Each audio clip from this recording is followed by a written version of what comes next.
Hello everyone, आज है 5 मार्च और आज का वीडियो मैं रात में स्टार्ट कर रही हूँ। तो एक हाउसवाइफ है, उनका ये कहना है कि उनके हस्बैंड जॉब करते हैं। परिवार में उनके सास ससुर है जो काफ़ी बूढ़े हैं और वो हमेशा बीमार रहते हैं। उनका एक बेटा है 4 साल का। फैमिली की सारी रिस्पॉन्सिबिलिटी उनके हस्बैंड पे है, जिसकी वजह से वो पूरा टाइम बाहर ही रहते हैं। तो मैं अपने लाइफ में गवर्नमेंट जॉब करना चाहती हूँ और अपने बच्चे को पढ़ाना चाहती हूँ और पालना चाहती हूँ। तो जब भी मैं पढ़ाई करने के लिए बैठती हूँ तो काम सबके मुझे नज़र आने लगते हैं, तो मैं फिर भी पढ़ाई छोड़ के काम में लग जाती हूँ। तो क्या मुझे पढ़ाई पे ही फोकस करना चाहिए या मुझे काम पर ध्यान देना चाहिए? देखो, सबके लिए जो सबसे ऊंचा काम आप कर सकती है वो है पढ़ाई। सबसे ऊंची सेवा भी आपकी पढ़ाई ही होगी। ये आप बिल्कुल भी मत सोचिए कि घर के इधर उधर के काम अगर छोड़ के आप पढ़ाई कर रही हैं तो ये दूसरे के प्रति अप्रेम होगा या फिर उपेक्षा होगा।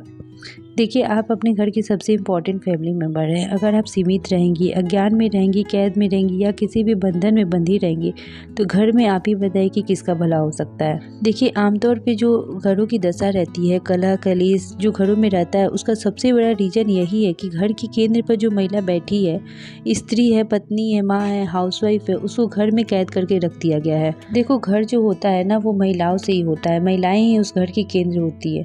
जो स्त्री है, पत्नी है, माँ है, हाउसवाइफ है, उसको अगर घर में कैद कर दिया जाए, उनको बिल्कुल बांध दिया जाए तो उनको दुनिया का क्या पता चलेगा। देखो, दुनिया का जिसको पता ही नहीं है, अंधेरे में जी रहा है, वो अपने बच्चे को क्या पालेगा, कैसे परवरिश करेगा।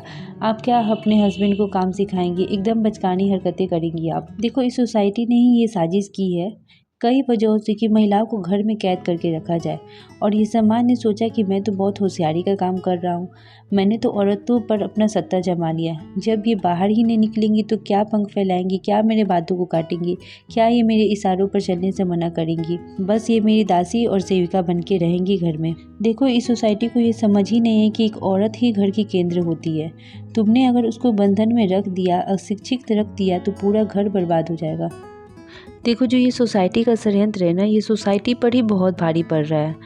जिनको हम हाउसवाइफ कहते हैं उसको कहा गया है कि तुम घर के काम देखो। मतलब घर के काम का मतलब क्या? दुनिया, समाज, समय, तकनीक, विज्ञान, राजनीति, ये वो जगह है ना जहाँ किसी भी इंसान का टैलेंट पता चलता है। इस सोसाइटी ने ना मतलब कि हाउसवाइफ को एक मॉडर्न फैसिलिटी दे दी है कि बस एक घर में तू बैठ और खाना बना, कपड़े धो, सबके टाइम पे परस के खाना दे। और वो लोग जिनके लिए ये सारी चीज़ें हाउसवाइफ करके देती हैं, वो तो अपनी लाइफ बनाने के लिए, दुनिया देखने के लिए आराम से घर से सुबह सुबह बाहर निकल जाते हैं। क्योंकि अगर हाउसवाइफ बाहर निकल गई तो इन लोगों के लिए सारे काम कौन करेगा? देखो, जब तक आप ना बाहर नहीं निकलेंगी, ठोकरें नहीं खाएंगी, दुनिया की चुनौतियाँ एक्सेप्ट नहीं करेंगी, तब तक आप स्ट्रॉन्ग और डिपेंडेंट कैसे बनेंगी? अच्छा, क्या आप देखती नहीं कि दिन भर में जो भी टीवी पर जो सीरियल आते हैं उनमें क्या दिखाया जाता है? ये जितना भी सीरियल होते हैं ना, सिर्फ और सिर्फ हाउसवाइफ को ही टारगेट करके बनाया जाता है। उसमें आपने देखा भी होगा कि वो सीरियल में हाउसवाइफ की लेवल क्या दिखाया जाता है। आपने कभी गौर किया है? सुबह से लेके शाम तक जो भी सीरियल आते हैं वो सिर्फ हाउसवाइफ के लिए ही रहती है। और वो किस कोटि की रहती है? उसमें तो जो मसले दिखाए जाते हैं वो कैसे होते हैं, आप ही बताओ। और उन सीरियल में किन टॉपिक उठाया गया है? सिर्फ पारिवारिक कलह कलेश। एक हाउसवाइफ है जो बार बार सबके लिए सब कुछ कर रही है, पर उसकी फैमिली उसको सिर्फ और सिर्फ प्रताड़ित कर रही है। उसके हस्बैंड उसकी वैल्यू नहीं करता। वो हर छोटे बड़े नीड के लिए अपने हस्बैंड और फैमिली पर डिपेंडेंट रहती है। और तो और उसके बच्चे भी 2-4 बात मतलब डेली ही सुना के चले जाते हैं। और सबसे आश्चर्य की बात पता है क्या है? ये सीरियल चलती भी है वो इसलिए क्योंकि ये सारे हाउसवाइफ से रिलेट करती है। देखो, आपके हस्बैंड तो बाहर काम पे चले जाते हैं, लेकिन आप घर में ही पड़ी रहती हैं। एक बात आप हमेशा ही ध्यान रखना कि काम ही व्यक्ति का निर्माण करता है। देखो, स्त्रियों को ना अहंकारों को भी सेवा से बांध दिया जाता है। तुम तो बहुत अच्छी लड़की हो, तुम तो दूसरों के लिए जीती हो। मतलब एक हाउसवाइफ ना ठीक से स्वार्थी भी नहीं हो सकती है। देखिए, मैं आपको यही बोलना चाहूँगी कि आप बच्चों को भी ज़्यादा कुछ नहीं दे पाएंगे अगर सबसे पहले आपने अपना निर्माण नहीं किया तो। पहले आप कुछ बन तो जाइए, क्योंकि ये तो आपका फर्स्ट प्रायोरिटी है। दूसरों का सेवा करना, उनके लिए कुछ भी करना, ये तो बहुत अच्छी बात है, पर फर्स्ट प्रायोरिटी तो आप खुद ही है ना।